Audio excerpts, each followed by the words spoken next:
அவர்கள் கேட்டார்கள், நூறு தேவாத அல தேவாத என்று அவர்கள் அங்கே உண்டவர்கள் இன்று 2 வேளை 1 வேளையாக அவர்களுடைய உணவு பழக்கமானது குறைவடைந்து செல்கிறது.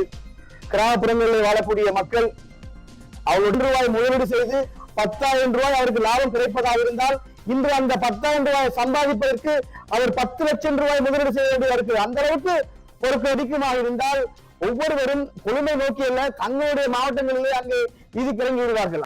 அனைவருக்கும் வணக்கம்.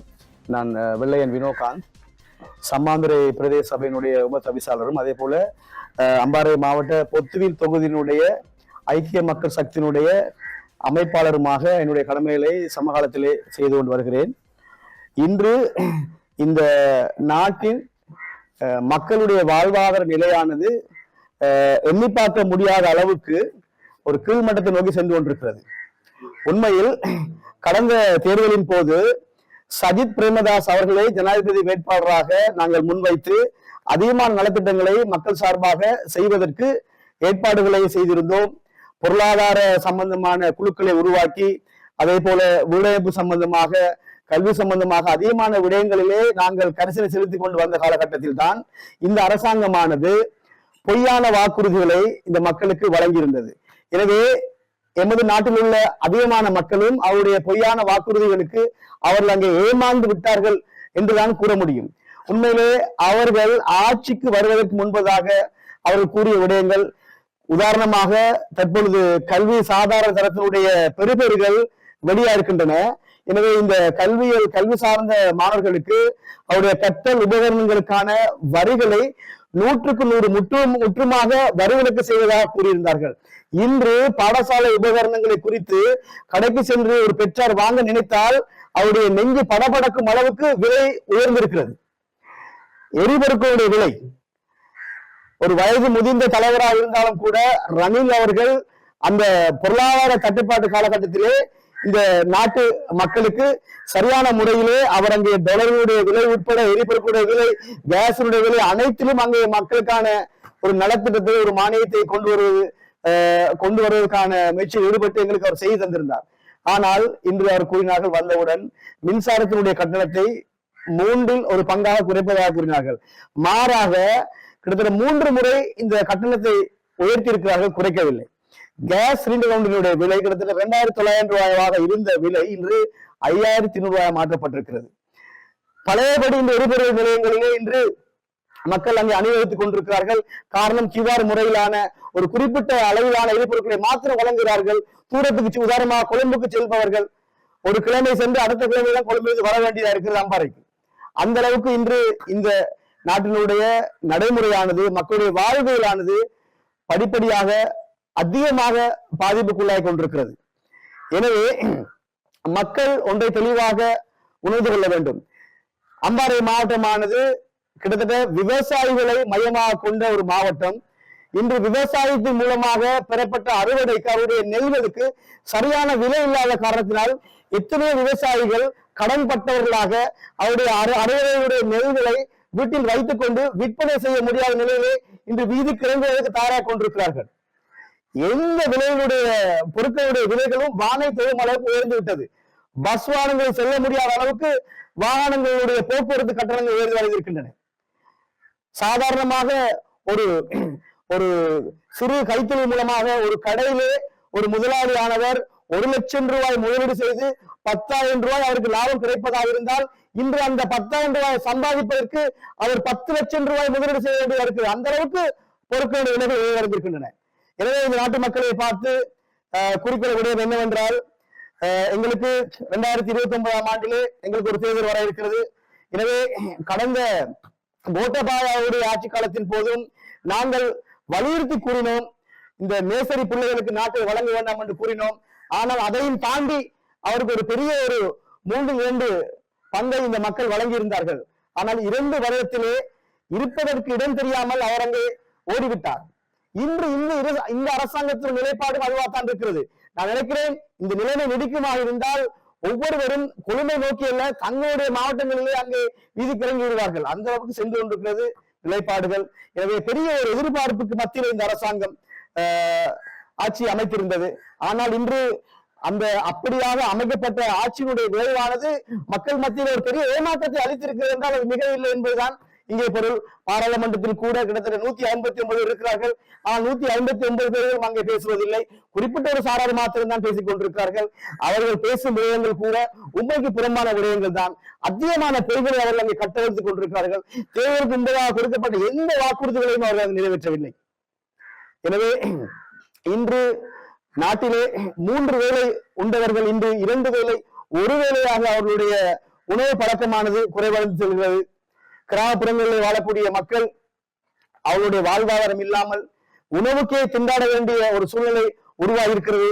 அவர்கள் கேட்டார்கள், நூலு தேவாத அல தேவாத என்று அவர்கள் அங்கே ஒரு வினோதமான முறையிலே ஒரு விட்ஸ் கார் ஒன்றினை 12 லட்சம் ரூபாய்க்கு தருவதாக அவர்கள் அங்கே கேலி கூத்துகளை காட்டித்தான் இந்த ஆட்சியை பிடித்திருந்தார்கள். இன்று மக்கள் படும் அவதி, மக்களுடைய அவநிலை இன்று நெருப்பானது அடுப்பில் அல்ல ஒருவருடைய வயிற்றில் மெருகிறது என்பதுதான் இந்த ஒருவருடைய பார்வையா இருக்கிறது. எனவே மக்களாகிய நாங்கள் அனைவரும் உணர்வடைய வேண்டும். இந்த நாட்டை நேசித்த ஒரு தலைவர் 70களிலே 80களிலே அன்று வளர்ச்சி அடைந்த நாடுகளில் கூட இலவச வீட்டு திட்டங்கள் இருக்கவில்லை. அந்த காலகட்டத்தில் கூட தம்முதாவ போன்ற வீட்டு திட்டங்களை இலங்கை மக்களுக்கு அமைத்து இங்கே அம்பாறையிலே, பொத்தியில் பகுதியிலே, அதிகமான இடங்களிலே, சம்மாந்துறை பகுதியிலே, கல்முனை பகுதியிலே, அம்பாறை நகர் பகுதியிலே அதிகமான வீட்டு திட்டங்களை அமைத்து கொடுத்தவர் தான் காலம் சென்ற முன்னாள் ஜனாதிபதி ரணசிங்க பிரேமதாஸ் அவர்கள். புலிக்கு பிறந்தது பூனையாகுமா என்று கூறுவார்கள். அந்த வகையில் அவருடைய வழிவாயிலாக வந்த அவருடைய மகன் தான் சஜித் பிரேமதாஸ் அவர்கள். பசித்த வயிறு நன்கு அறிந்தவர். கிட்டத்தட்ட அவருடைய அந்த கடந்த கால ஒரு அமைச்சு அந்த ஆட்சி காலத்தில் கூட கிட்டத்தட்ட 2500க்கும் மேற்பட்ட வீட்டு திட்டங்களை அமைத்து கொடுத்திருந்தார். அதில் 400 வீட்டு திட்டங்களை முடித்தும் கையெழுத்தும் இருந்தார். இந்திய வீட்டு திட்டங்களை முடிப்பதற்கும் கையளிப்பதற்கும் முடியாத நிலையிலே ஆட்சி மாற்றங்கள் ஏற்பட்டிருக்கின்றன. எனவே அந்த வீட்டு திட்டங்களை முடிப்பதற்கு, கல்வியிலே ஒரு புரட்சியை செய்வதற்கு, வாழ்வாதாரத்திலே பொருளாதார எத்தனையோ விதிப்பகங்கள் மூடப்பட்டிருக்கின்றன.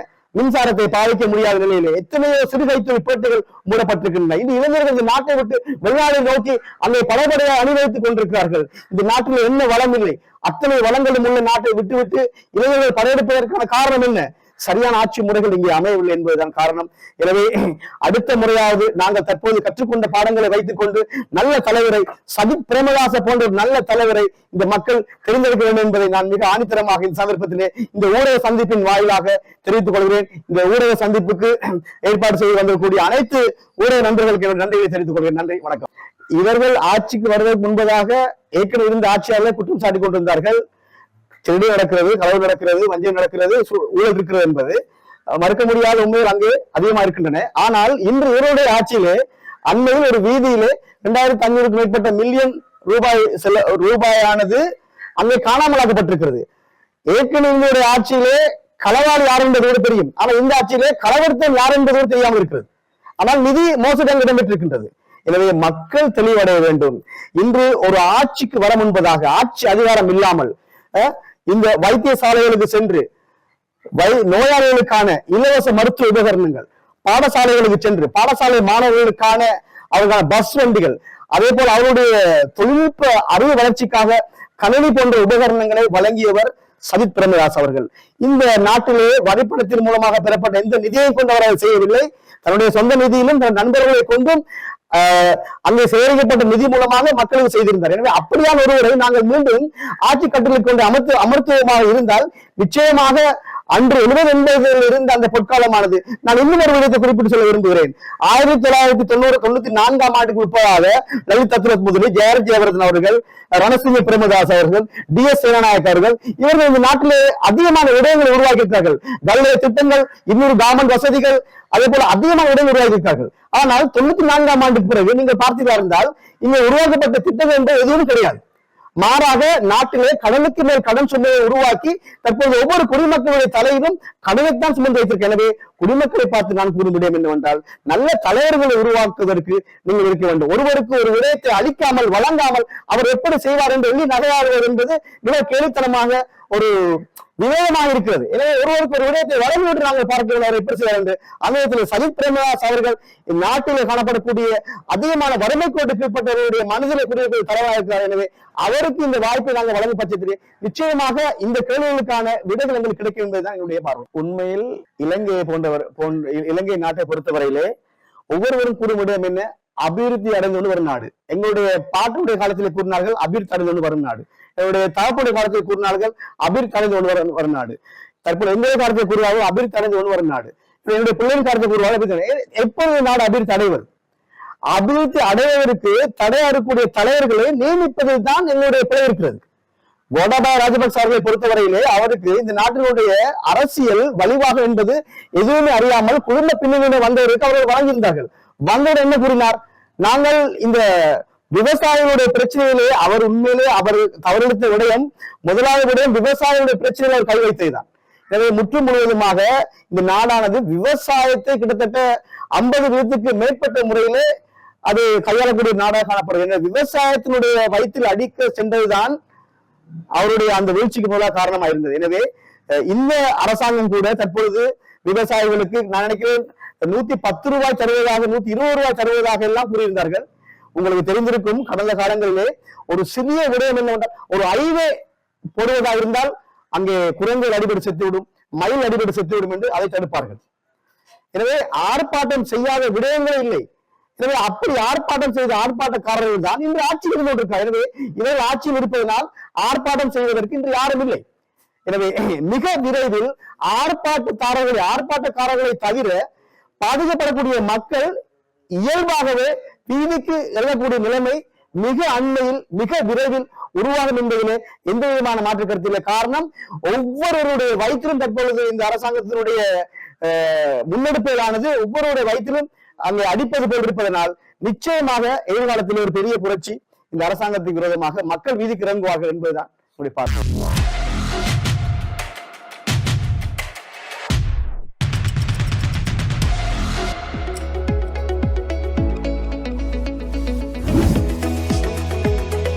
உங்கள் ஸ்டைலுக்கு நேரம் சேர்க்கும் சரியான இடம் டைம் டெல்லர்.